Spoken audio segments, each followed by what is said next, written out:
First, let's get to the big three. Number 3. It is interesting to note that President Trump's, President Obama's, and President Bush II, in their most recent physicals, in their terms of office, did comment on their PSA levels. In the case of President Biden, it was not. Interesting. In tatters, Joe Biden's cancer announcement takes center stage. We look back at his 4 years as president, and scandal regarding his incapacity is poisoning almost all those people that conspired to cover it up. And we have the Hur tapes, so it takes opinion out of it, and you can make your own decision because he spoke to the special prosecutor. Number 2. Walmart is, in fact, going to, as you describe it, eat some of the tariffs that just as they did in 18, 19, and 20.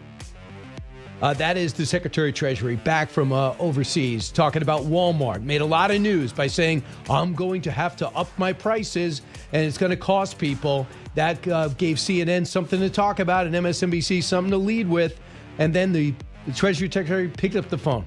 And it turns out they're going to eat a lot of it. We're going to look at the economy as more trade deals with major powers are on deck. The beautiful bill got chopped up but survives, and Walmart gets backlash. We discuss it all.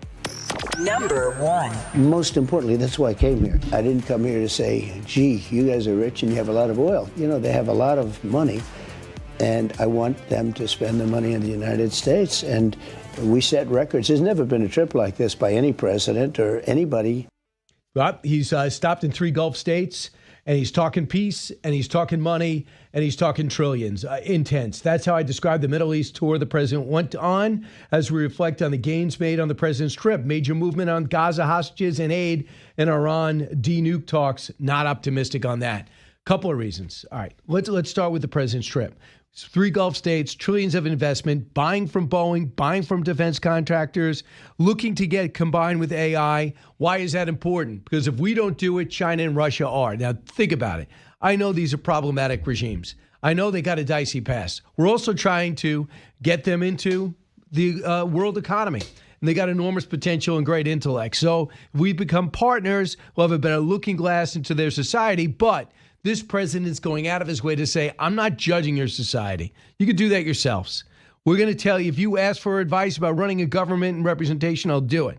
Now, this rubs some people the wrong way. I think it's a very practical way to look at the world. And then as you see travel between the countries and trade between the countries, you've seen tremendous gains in a lot of these Muslim nations. And though, keep in mind, backdrop, when President Trump took over, he says, listen, we got to take a look at this the Muslim population coming over here. And people said it's a Muslim ban. He says, no, when it comes to illegal immigrants or illegal immigration here, we have to really scrutinize who's coming over here for college or for whatever. After 9/11, after the Iraq War, after the terror attacks that took place here, but he wasn't anti-Muslim. You could not tell somebody that. Oh, no, he's not against Muslims. He says most of the terror are coming from those communities.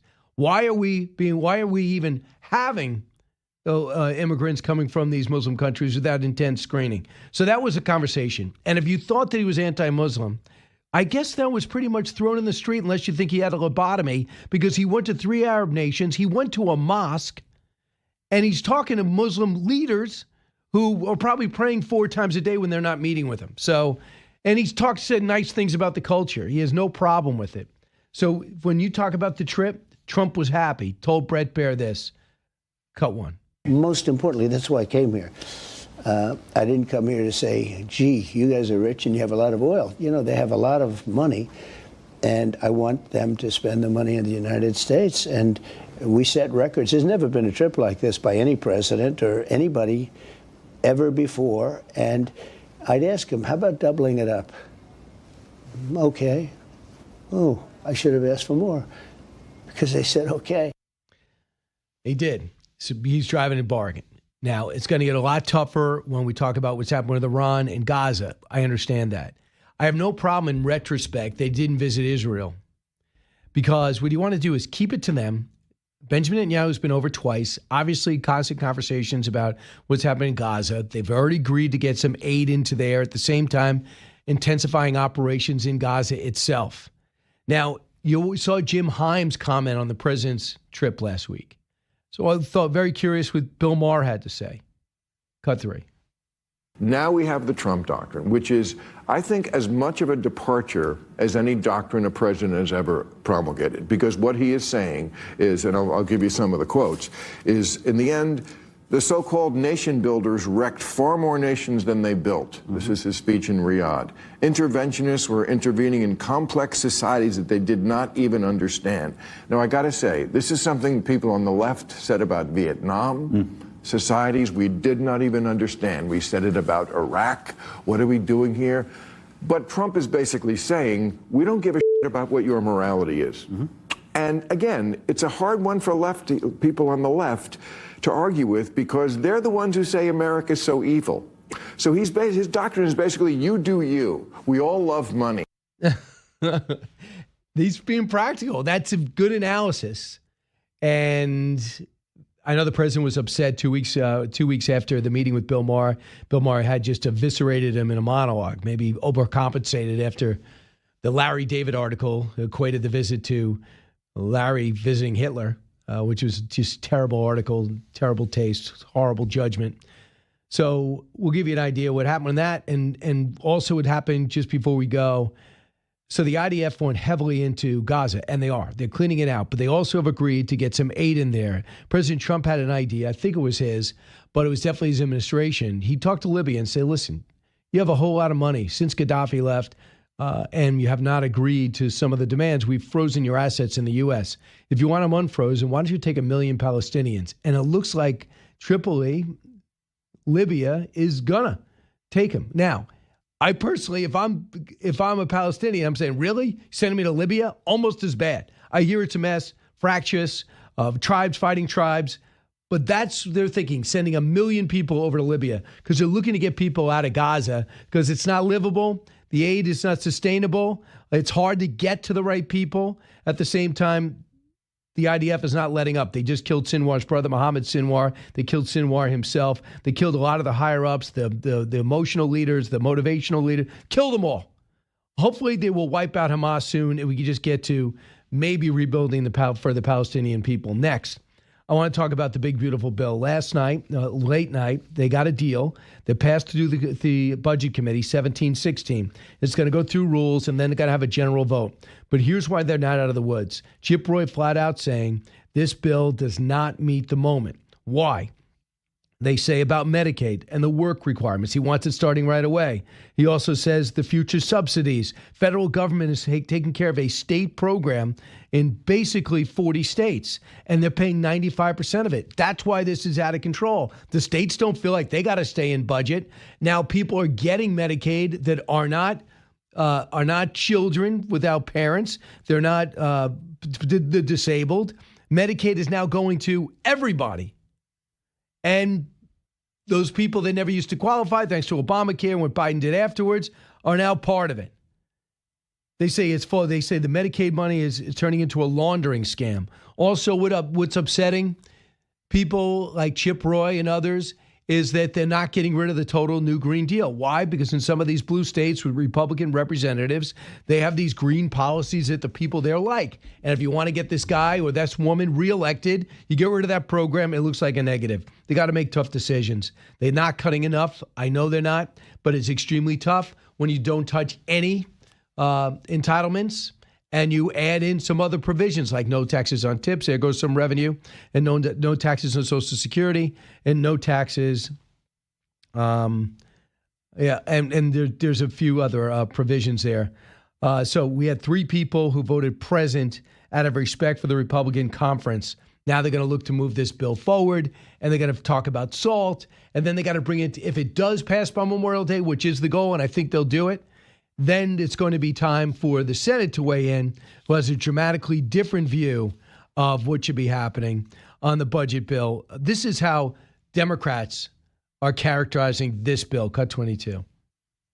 Well, what we're standing in the way of is the most massive transfer of wealth from the poor and the middle class to the rich in the history of the country. This budget bill is an absolute disaster. It is going to kick over 10 million people off of their health care. Medicaid covers about a quarter of all Americans in order to pass along a new $1 trillion tax cut for the richest 1%. Nobody in this country is asking for that. Okay, first off, what they're doing is cutting red tape. They're re-upping the tax brackets from 2017. They took 1% off the top. More people in the middle class benefited from the tax plan than anybody else. And if you look at what they're doing, the projections, this is just came out for us. These are the projections on the effect should this bill pass in roughly its current form. 4.2 million more full-time equivalent jobs.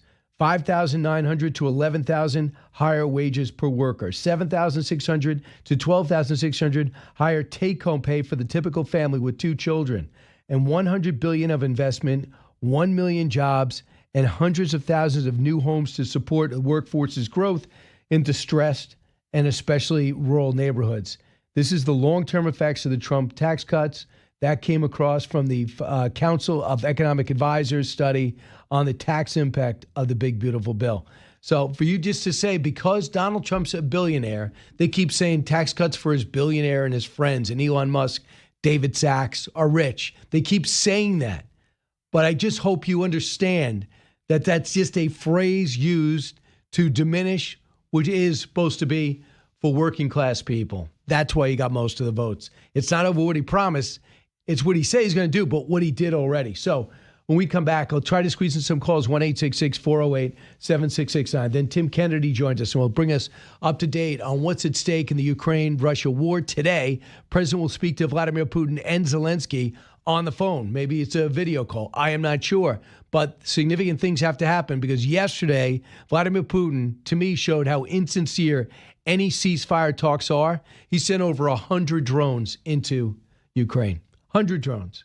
This is the Brian Kilmeade Show. So glad you're here.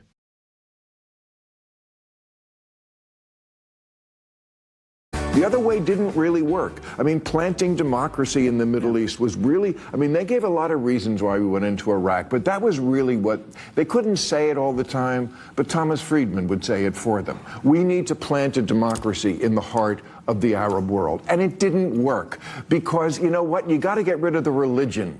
And they're not. That's not going to happen in our lifetimes before you can get to democracy. They don't care about the same things. Biden would not talk to MBS after he cut off the guy's head, and then 6 months later, when we needed Saudi Arabia, he went over there and fist bumped him. So Bill Maher just, I think, doing a valuable show. He gave a salute to the president for a lot of his approaches with the Gulf states. Some people didn't like it. I liked it. I see much more upside than downside. And he's pointing that out in that monologue. Eli Lake is with us. He's got his podcast, Breaking History. He also has a columnist for the Free Press, which I listen to and read.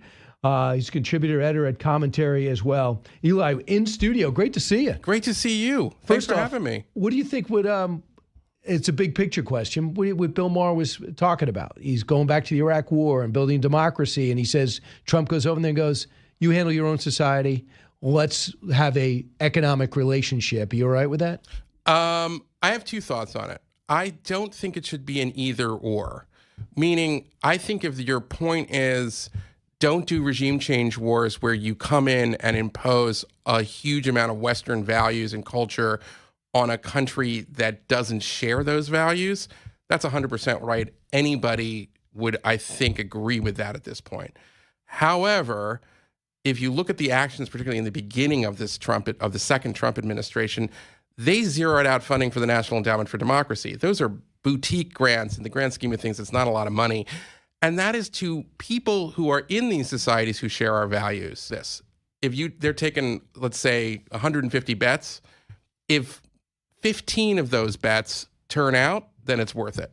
So, it's not America finding stooges. People come to those organizations like the International Republican Institute, or, all these things that used to be bipartisan. Reagan was a huge supporter of this stuff. To me, that's not cultural imperialism. To me, that's America, kind of being a beacon to the world without having, doesn't mean you have to invade, doesn't mean you have to use military force. It doesn't mean a lot of things. You're going to make, in the Cold War, we made deals with dictators all the time, and we had to. Obviously, World War II, we aligned with Stalin against Hitler. That happens, and that's normal. But there's this other side of the U.S. government that quietly, steadily will, sort of be there for other people in places like Iran or Saudi Arabia who are pushing their own struggle for freedom, to me, that's different than the other stuff. So I don't think it's an all or nothing. So I agree with up to a point of what Trump is saying. But I will say this: we also are in a mini Cold War now with China. We got to be there first, and that means if you have an imperfect country with an imperfect democracy, if you are or no democracy, sure. If we feel as though we can trust the alliance, so they're buying military. Yep. And they're buying AI, and they're buying chips. Yep. And they got to make sure that they're not going to go sell it to China. Now, China's playing hardball with us. Do you see they went up to South Korea and they said, don't you sell chips to America? I did see that. And rare earth to America? So they're going to try to use leverage on a so-called democracy, which is our ally in South Korea, who's complaining about their belligerence in the South China Sea. They think they can strong-arm South Korea. We have to step up there. Can I counter? Like, I agree. We're going to have to make alliances with certain countries when we can that are not perfect, like Vietnam, when you're talking about China and countering China. On the other hand, if there are Chinese citizens brave enough to seek our assistance because they want the same freedoms that we have, I don't understand why we can't have an organization that quietly tries to help them. Right. I think that people have a hard time because a lot of those international organizations were tending to be anti-American. I'll give you an example. Sure. Governor Pataki said that the group that was working for democracy in the Ukraine wouldn't even get back to him. He's trying to get aid to them. These guys were pushing an agenda. They thought they were better than America. Great point. But then, okay, so here's my counter to that. Absolutely right. Reform, don't destroy. So that's why, bring in your own people. By the way, there are people on the board of the National Endowment for Democracy, like Elisa Stefanik, that absolutely have the right intentions and exactly what to do. The problem is, I think sometimes it's conflated with the more like nefarious international NGO complex. Some of that money comes from the US, some of it comes from the UN, some of it comes from George Soros. And that stuff, yeah, absolutely. That's not about promoting democracy. That's important. That's promoting environmental justice and a whole bunch of things that I agree with. But I just think that you're throwing out a little bit of the baby with the bathwater. I know that I'm not. That's not popular opinion, but that's with my the Gulf view. states. Those three. Okay. How much do they view Iran as a threat? I think they absolutely view Iran as a threat. So that's a commonality with Israel. Yes. However, I would say this: they are also looking at our politics and the inconstancy and the changes in policies between administrations, from Obama to Trump to Biden back to Trump. And I think that there is a concern that they're less willing to go in all in with us because they're wary that, okay, well, Trump's great on this, but what happens if the next president's like, I don't know, AOC or some Democrat who will go back to, shunning Saudi Arabia for human rights violations and trying to make a terrible deal with Iran. Right. So I do think that's not Trump's fault, by the way. The world's over if AOC wins. So let's, fair enough. Right, but we're both going to Ireland with Rosie O'Donnell. But you know what I'm saying? I just look at it like that. Like, I think that there's a little bit of concern, so they want to cover their bets. So let's talk about Iran. Yeah. And we'll talk about this nuclear program. You see that their foreign minister came out and said, we're never going to stop enriching. We're never going to stop spinning centrifuges. And America and the Grand Ayatollah over the weekend said America is a bunch of liars. Fantastic. Here's what Robert Gates said about these talks on Face the Nation, Cut 9. The Middle East may be one place where there are some real opportunities and possibilities. It's a place to do business for China, for the United States, for everybody else. The actions of Israel post the October 7th massacre by Hamas has really changed the strategic equation in the Middle East because Iran has been dramatically weakened. Iran's in a very weak place now, and if there is an opportunity to do a deal on nuclear, this is it. It's it. But what has to exist in that deal for Eli Lake to sign off on it? There's got to be zero enrichment. There's got to be an understanding that with your newfound wealth, you're not going to rebuild your proxy terrorist network. And I mean, if it was up to me, if I was the king of the world, I would also have a clause that you have to have a referendum of the Iranian people on the legitimacy of the supreme leader. I know that's not in the cards. He's going to die soon anyway. I know, but then I don't want another lunatic to replace him. I don't like the system, and I don't think the Iranian people like the system. So the Iranians are posturing right now, and what they're counting on is, I think, to string out the negotiations and try to rebuild their air defenses in the process and try to get into a better strategic situation. And I think they're counting on a kind of over-the-top paranoid hysteria from some voices in the U.S. on both the left and the right that are going to say anything you do militarily against Iran is the start of World War III. So in my view, that is a ploy because you want the Iranians to think, all right, if you don't make a deal soon, bombs away. That's what you want the Iranians to think. Obviously, everybody would rather have this work out through a deal. Gates is absolutely right. But if it doesn't work out, we still have to be prepared that this is the opportunity to take it out. They can't use Hezbollah and Hamas the way they could before. They don't have those air defense systems. Now's the time to do it. And I think Israel is going to have to make a choice in a couple months. If Trump, doesn't commit, they might have to do it themselves. And I do think they have more capabilities than we than sometimes let on in the public discourse. Well, I hope, number one, they have to. Yes, I mean, they've absolutely. already said this for preservation. And my analogy was they took out Syria on their own. George W. Bush said no. Yep. And then they took out in the Osiris. 1980s. Reagan told them no. Yep.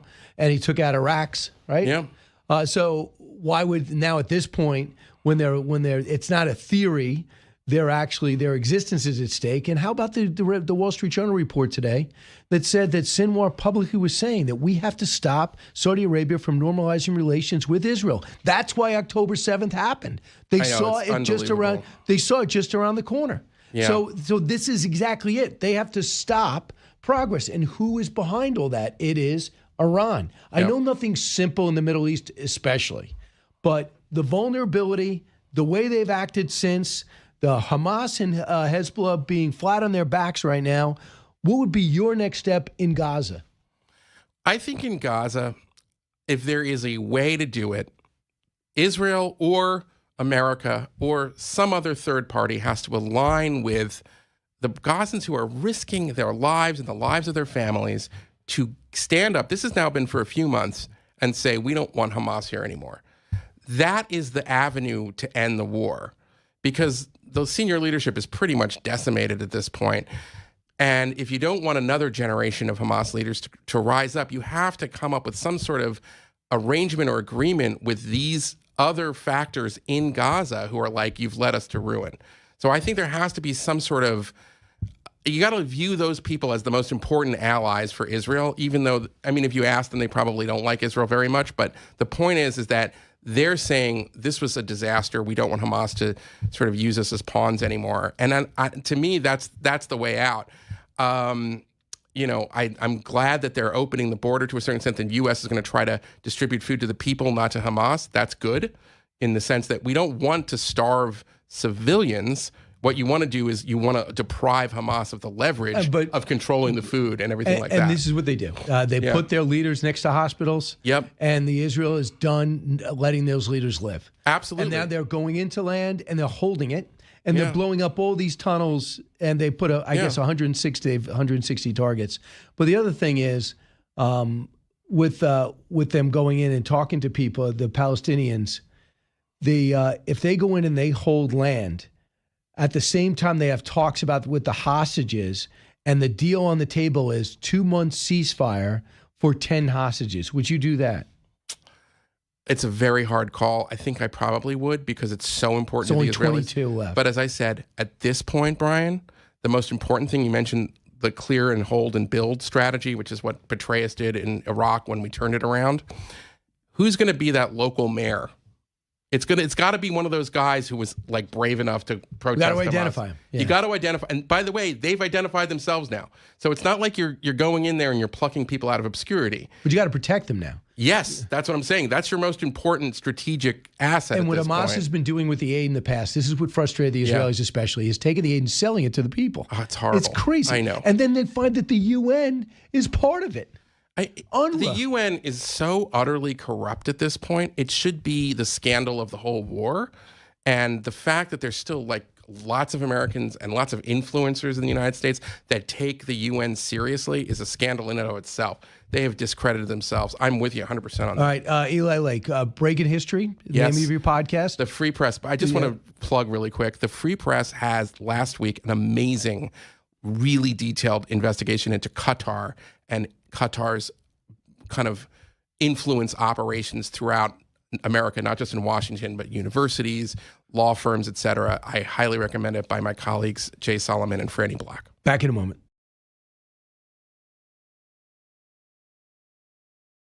At this point in time, around a month or so after you left the vice presidency, were you still in the process of going through your stuff at CBR to see what was packed where and where everything was? Well, I don't specifically remember, but I can't imagine not. I mean, they just drop all these boxes, library boxes, and there's a hallway in the back from the garage. A lot of stuff in the garage itself, boxes piled up, and my problem was, where the hell is all this stuff going? So he is all over the place. He does not hold a thought. They were unbelievably polite during the Robert Hur investigation to him. He did it on October 7th. What kind of terrible judgment is that? Israel's under the worst attack, certainly in his lifetime, or certainly in his presidency. We don't know the scope of it. And he's like, no, I'll still do the interview. Are you crazy? Eli Lake is with us still from the Free Press, and Breaking History is his podcast. So, Eli, what's your reaction as you listen to these tapes? Well, I would say the most important thing to remember is what the spin was after the Hur report comes out a few months later. Do you remember that? Kamala Harris took the lead and impugned the character of Robert Hur, who, if anything, was mild compared to what the tapes were. I mean, he was charitable in a way. Absolutely. And like their whole Democratic spin machine went into a whole series, like it was a bunch of news cycles in a row about how Robert Hur has politicized his job as a special counsel, and this is a Republican setup, and it was all about Hur. They were trying to, hide the ball. And if you talk about the media complicity in this, it's the fact that the media, I think, went along with that stuff as well. You can find journalists, particularly Jake Tapper's co-author, Alex Thompson, like he did write brave stories at the time, and he was denounced by his peers. The problem was the larger legacy media herd went with so much of the White House spin on it, and that kind of enabled it. So kind of that's the thing. And I do think the whole thing is bad judgment. You know what I did? I read the transcripts, and they've been changed. They were changed. Oh, wow. But by the way, good for you. But I read the transcript. The transcript were damning. They were really damning. And he said, sir, that's a great story. Maybe some other time. Can we get back to my question? I understand. By this and by this. It just all over the place. It was frustrating to read. Yeah. And then they tried to let him bail out a couple of times. You want to take a break, right? No, I'm fine, which is not true. Is he still lying about his medical condition? We get this devastating news about his prostate cancer. Listen to Zeke Emanuel, Dr. Zeke Emanuel, Rahm Emanuel, obviously a Democrat, cut 42. But it is also aggressive. When we talk about aggressive, part of what we mean is that Gleason score. That score is from 2 up to 10, and he's at a 9. And that means that the cancer doesn't look normal. It looks very abnormal, which is probably why it's in the bone, and it has been around for a very long time in President Biden years. Exactly how many we don't know, obviously. And it is a little surprising to many of us oncologists that he wasn't diagnosed earlier. And it makes one question: was he diagnosed earlier? Why how much can you believe from Team Biden at this point? Nothing. Right. I mean, I assume he was. And doesn't get maximum sympathy at a time in which his whole legacy is falling apart with his book out tomorrow, the Hur tapes out today? I think it's a disaster for him. It's a disaster for his legacy. But we both know the seeds for this were planted long ago. If you want to give him a mulligan in 2020 for running, even though maybe even then he was not didn't have the acuity to be the president, fine. But when they decided after the midterms that he was going to run for a second term, knowing what they knew in those first 2 years, that's where he burned his legacy to ashes. But the thing is, Eli, I don't give him a pass because maybe he is not mentally well enough to know he's not mentally well. Between his family, maybe they're too close. But when Chris Coons goes to visit you, and Chris Coons, you know that he couldn't hold a thought. Yeah. You know, all these people go to see him and they go, oh my God, who's running the country? Eli, we're going to check out the Free Press and check out your podcast. Thank you so much. Breaking History. Brian Kilmeade Show. So much to talk about.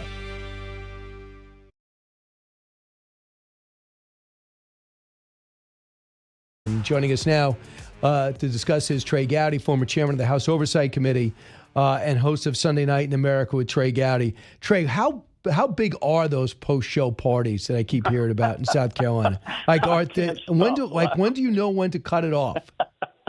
You know what I did after my show? I went and watched women's college softball. That's my idea. Oh, you did? Of partying. Yeah. Oh, so you didn't watch One Nation. That hurts my feelings. No, of course I watch One Nation, but I've got you on my computer and I got softball on my television in my office. Got it. I can tell you who you had on last night, and I watched your greatest, fastest monologue in the history of mankind. I'm working on graphics for that. Right. Sunday at 9, of course. We would so much, Brian. I mean, have you ever thought about maybe taking an hour off? No, you are a workaholic. No, it's kind of fun. But Trey, I need your expertise. First off, I know you know how the making of legislation. What did you think about the fact that we had 3 who just voted not to present and get it through committee? The big beautiful bill has got some miles left, don't we? And negotiations yet. Yeah, I mean, every time I think that Mike Johnson can't thread the needle, he does it. Donald Trump, I think it was Kevin McCarthy a couple of weeks ago that said President Trump is having to be the president and the Speaker of the House. He can get people's attention like no one else in politics. It's just these prima donnas, and I serve with them too. They just crave attention, and the way to get attention is like the bad kid in kindergarten class. That's who gets the attention. The ones that say, "Well, it's not quite perfect enough." You know what? The president missed his opportunities his first term because legislators thought that perfect was what we should get and not good enough. Think about, you would not have a majority in the House if it weren't for California and New York Democrats. Think about that. Exactly. Lee Zeldin overperforming is probably why you have a majority, to be honest about it. So SALT matters to them, even though it doesn't matter to folks in the Deep South. President Trump and Mike Johnson, in that order, I think deserve a lot of credit because the margin is so tight. I will say this. I understand what Chip Roy's saying, though. I mean, we're not cutting spending like we should. And the president said flat out, I'm not cutting entitlements, which takes 2/3 of all spending off the table.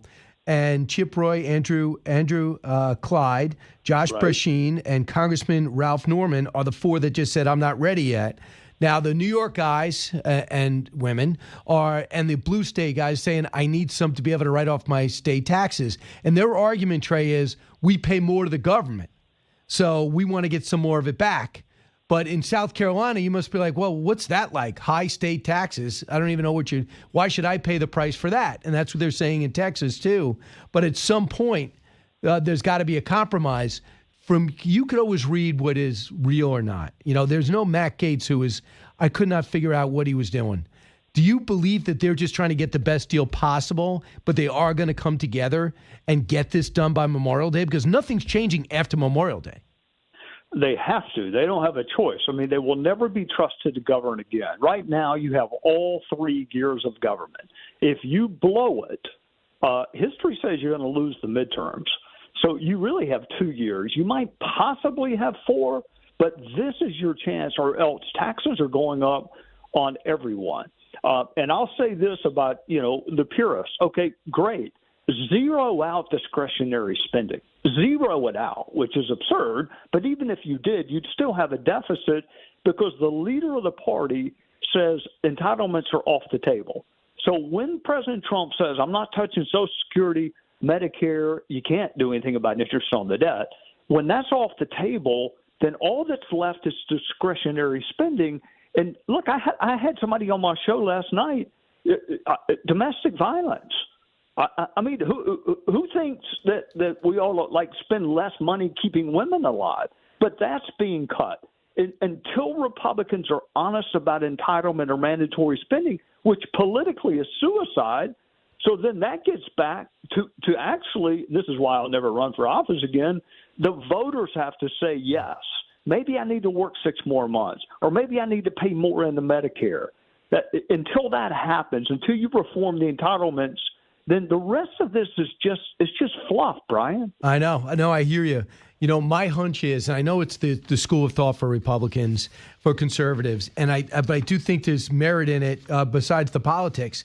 If you could just give people back more of their money, cut the red tape, make people give an opportunity, you keep interest rates reasonable, and you have energy costs low, the American people will start being more productive. And right there, the growth can't be, it's hard to quantify with hard numbers. But I will say this. When you looked at the CBO numbers, and now we find out that most of the people that make up the CBO, the supposedly nonpartisan Congressional Budget Office that projects what bills will cost, do you see partisanship in that? I mean, how often are they inaccurate and are never called out about it, but they really can kill or make legislation? Yeah, I'll make your head spin. There's something called static analysis and dynamic analysis. So, I mean, look, I went to law school for a reason. I let other people explain the numbers to me. But yes, there's politics involved. If you give people more of their money back, then you're going to have less revenue possibly coming in. But I had Jason Smith on a couple of weeks ago, chair of Ways and Means. He says revenue as a percentage of our gross domestic output is actually higher than it's been. We don't have a revenue issue. Yeah. And the other thing I would ask, Brian, is if 37 or 38% is not enough, I mean, you work really hard. I started off by talking about how hard you work. 38%? God only asked for 10%. Right. 38%, and you live in New York or New Jersey? Then factor in the state taxes. So you're given. So how much more of your money do you have to give away for people to be happy?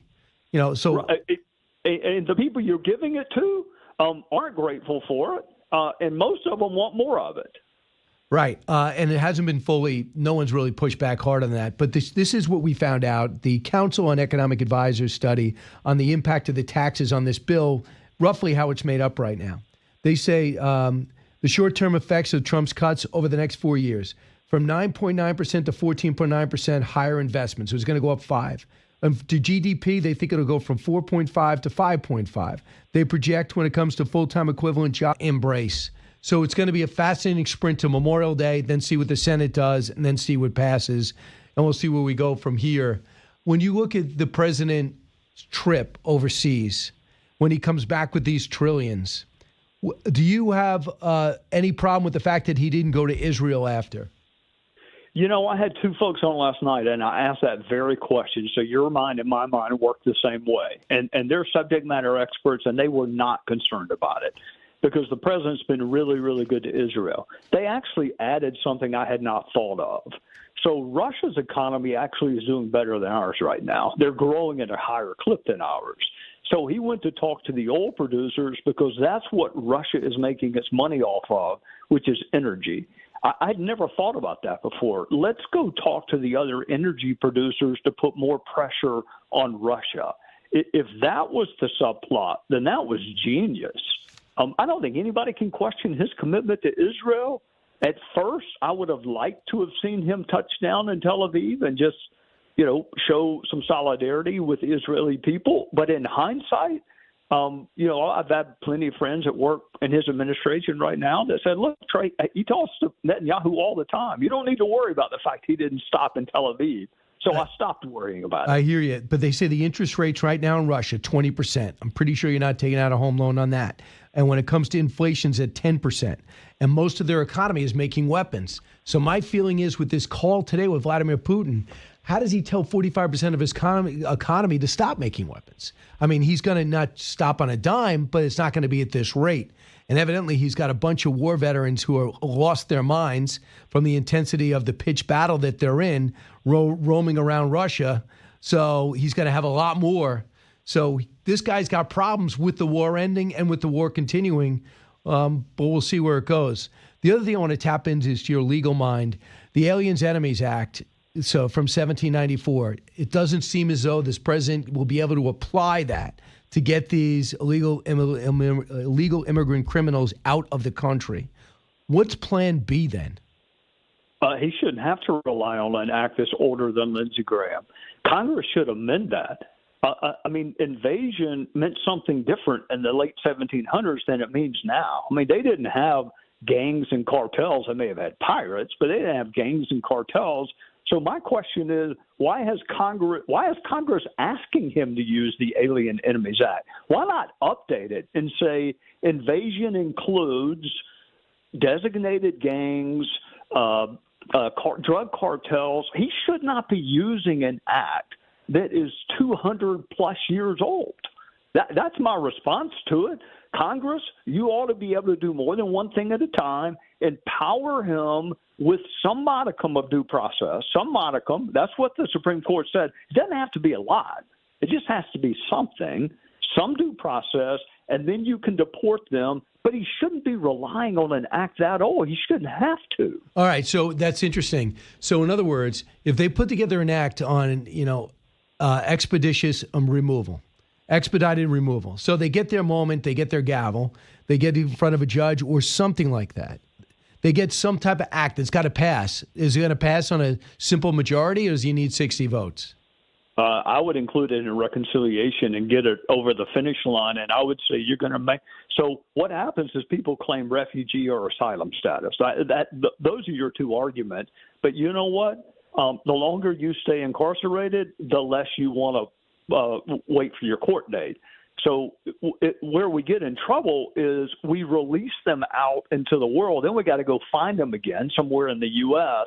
with a court date 2 years in the future. You can't find them. They're committing more crimes, and you have sanctuary cities. Number one, cut off sanctuary cities. Number two, quicker hearings. Number three, get rid of the fraud and the refugee and asylum programs. And he's already closed the border. He deserves tremendous credit for closing the border. Now we got to deal with what's here, not just border crossers, but also visa overstayers. But you've got to get people to court quicker, Brian. You can't leave them out there for 2 years. Well, I know, I hear you. And that's why they got to be on a special track. And then yes. I never thought about putting the legislation, could be in the big, beautiful bill, right? Yes. Sure. Yes. Yeah, just put it. So write the legislation, put it in this bill, pass it on reconciliation. And I don't know how did Bill Clinton pull out $350,000? He had expedited removal. What were those parameters? Well, look, it's not beyond a reasonable doubt. So when people say you're a trial, it's not a trial like you and I think about, like what Sean Combs is going. It's a hearing, literally. You can use hearsay. You can switch the burden of proof. I mean, the burden of proof ought to be on the person claiming. It ought to be more than just I am in fear for my life. You got to be able to just more than learn the English for that. So make them prove that and add to it no criminal history where you're coming from, or if you commit any offense in addition to crossing the border, you're ineligible for refugee or asylum status. I'm sorry, you're going back home if you commit something, say it's a felony or say it's a misdemeanor with violence. It is so easy to do. It's just, honestly, Brian, both sides benefit from the immigration fight, which is why there's been no resolution of it. See, I think if you could seal the border, I think there's so many Republicans. We are actually seeding the ground to get legitimate immigration reform, maybe in the president's last year. I always said until the border sealed, they can't talk about it. But now there's so many other areas in which we agree need to be done. And for example, you marry someone from Argentina, it takes so long and costs so much money in order for them to become citizens. Getting our first-round draft picks to stay. So I just think that there's so many things. By sealing the border, it could solve a lot of problems. Trey, unfortunately, I'm out of time to solve any more problems. But listen, America, if you're listening, Speaker Johnson, if you're listening, put that in the legislation. Trey, thanks so much. Thank you, Brian. Take care of yourself.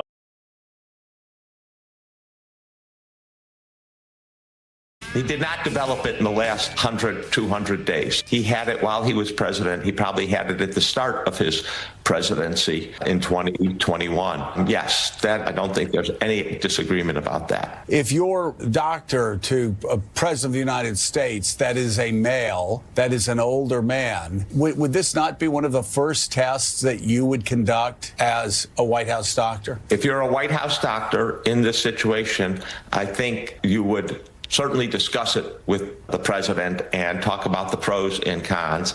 I think if you then ask, well, if President Biden says, well, if I'm your father, which patients often do, what would you recommend?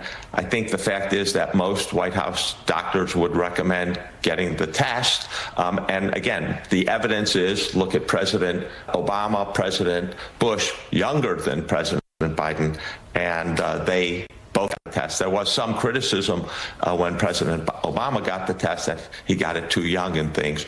But I think in this case, especially for the president thinking that he's going to live another decade, you would recommend to him to get the test. Dr. Zeke Emanuel talking on MSNBC of all places. Now they want to dive into the health of Joe Biden. Sean Davis is CEO and co-founder of the Federalist, former economic policy advisor to Governor Rick Perry. Sean, are you amazed at the doggedness? And now they want to find out when the former president got his cancer? It's kind of amazing, especially in the midst of this news cycle where everyone pretends like we didn't know what was going on with his mental state for 5 years. And in the middle of that, they drop, oh, yeah, he had cancer. But they try to tell us, yeah, we literally just found out on Friday, which, I guess anything's possible. But I'm pretty skeptical, just given the way that disease progresses. Obviously, wish him the best. I'm sure they didn't make it up. It's horrible. It's on to the bone. But there's therapies, 5 to 7 years, they say. Just looking at him, I'm surprised he lasted his presidency. He does not look healthy, never has. But I guess I was the only one to understand that. Now everyone's shocked that he was failing the way he did. The Robert Hur tapes are undeniable. All these Democrats should, number one, call up Robert Hur that's blistered him on to his face and on other shows for his conduct during that investigation. They should have complimented him. Seriously, he saved their butts. But the big question here, I think it's easy to get lost in the weeds. Well, when did he have cancer and when did he find out and what was his treatment and, what was happening in the White House at that time? I want to know, given what we know about his mental state and what he was going through, who is actually executing the authorities and offices of the presidency? That's the only thing I care about. I think it's Jill and Hunter. I really do. When I found out the cabinet secretaries felt as though they didn't have access to him, I know they're trying to cover their own butts, but for the most part, they never had cabinet meetings. And then we find out other aides didn't. Then you wonder who's that close circle. And that close circle is his wife and Hunter was with him all the time. In the beginning, they said to keep an eye on him. Now I think he was basically running things. Yeah, and then you also have to wonder about, we had a former president who's pretty popular at the time, 1-2 terms, living in the middle of D.C., who has figured out how to get a bunch of his former aides, people like Jake Sullivan in there, Susan Rice in there. What was Obama's role in all of this? Because to me, he's the dog that didn't bark. He's in the middle of D.C. Everyone's talking to him. He's talking to everyone. And yet we never heard a whisper about who he was meeting with, who he was talking to, what his aides were doing. So to me, I hope Joe Biden gets healthy. I hope he gets over this. But for the sake of the country, we need to know who was actually calling the shots, who was using the auto pen, who was signing these pardons and these laws and these, big political appointments. If it wasn't Joe Biden, we deserve to have answers to those questions. Sean, we had no president for 4 years. And they had people like Chris Coons, Joe Biden is great. And she went to bat for him even after that debate. I mean, he had to have, if anybody. He took Biden's Senate seat from Delaware, talking to the family all the time. He had to have had moments that Robert Hur had when you ask him questions and he just zones out or walks out or falls asleep. And he kept that secret and said the exact opposite in front of people. I just think that for Democrats coming off the Russia scandal, which didn't exist, the laptop that was real that they told us it wasn't, and now this, why would you believe anything they said about anything? I'm talking about dozens of leading Democrats who had to be in on this.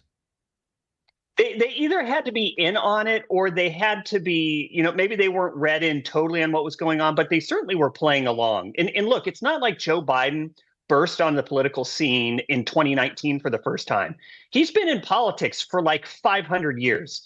Okay, he was vice president for 8 years. We all remember how combative and feisty he was in that debate with Paul Ryan in 2012. Like, that's the punchy, aggressive Joe Biden that everyone remembers. And then suddenly when he ran for president, a very, very different person, we were all just supposed to pretend, yeah, this is how he's always been. He's always just been lovable, soft, cuddly little Uncle Joe. That was never the truth. And the people who spent their careers around him, they knew it wasn't the truth, and they decided to play along anyway. I want you to hear what Van Jones said as a commentator. He also said nice things about him as a person, but said this about the party. Cut 32. I was shocked to see his condition when he came out, and so was the world. And that wasn't the first time he was in that condition. The book makes it very, very clear. There are people who knew and said nothing. And that is a crime against this republic. And I think the Democrats are going to pay for a long time for being a part of what is now being revealed to be a massive cover-up. Right. And that's just it. And think of some of the horrendous decisions that have taken place or the non-decisions that happened. He kept denying that the border was broken. Tens of millions of people got through. The crime that happened, the victims here, the TDA that has come over and infected almost every major city. This happened, and nothing's worse than Afghanistan.